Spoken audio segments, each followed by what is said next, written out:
You sit down. Finally. No phone, no task, no obligation. Just you and the quiet.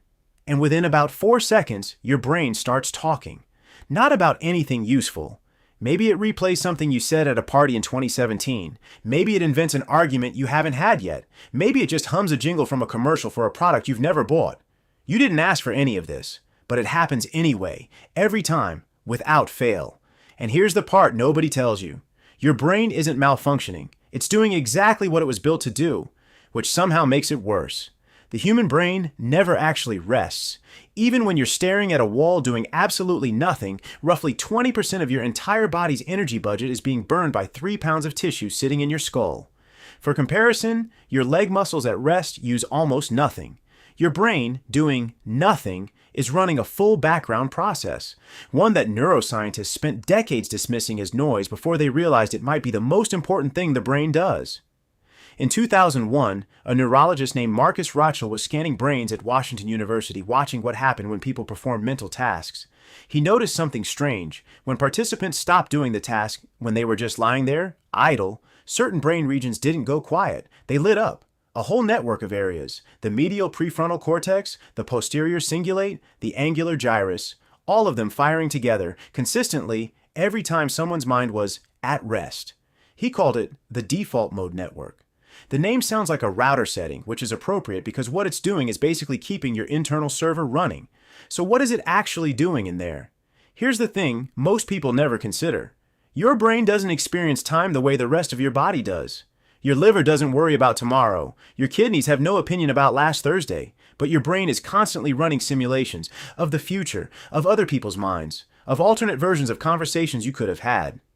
The default mode network is the hardware that runs those simulations. It's your brain rehearsing for social situations that haven't happened. It's building models of other people so you can predict their behavior. It's filing memories, finding patterns, connecting experiences that happen months apart. And it does all of this the moment you stop giving it something else to do. A Harvard study in 2010 tracked people's thoughts throughout the day using a phone app.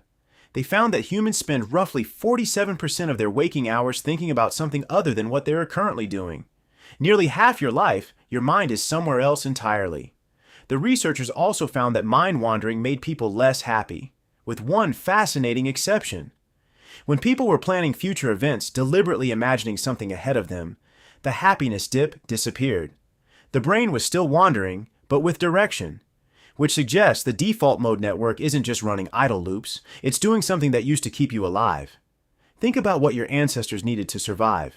Not just the ability to react to a lion right now, but the ability to remember where water was last season, predict where the herd would move, anticipate what the stranger from the next valley might want. The brain that could simulate the future and simulate other minds had a significant edge. So evolution built a system that practices those simulations constantly. Any moment, it gets a spare second. The problem is, your modern life gives it too many spare seconds and nothing worth simulating. And when the default mode network has no useful future to rehearse, it turns to the only material available: your fears, your regrets, your unresolved awkward moments. Neuroscientists have found that overactivity in this network is strongly linked to depression and anxiety, not because the network is broken, but because it's working perfectly on the wrong content. Your brain is simulating futures, just exclusively bad ones. This is also why meditation is hard. Meditation doesn't quiet your brain. It asks your brain to notice that it's talking without following the conversation. That is, for most people, extraordinarily difficult. Studies on long-term meditators show something interesting. Their default mode networks are still active, but differently. The chatter is there. They've just gotten very good at not caring that it's there. If you want more of this, the science underneath things that feel obvious but turn out to be strange, subscribe. It costs you nothing and it helps more than you think. Your brain is not broken. It's restless because restlessness, for most of human history, was a survival strategy. The cost of that strategy, now that the lions are gone, is an endless internal monologue about nothing in particular. You didn't build it.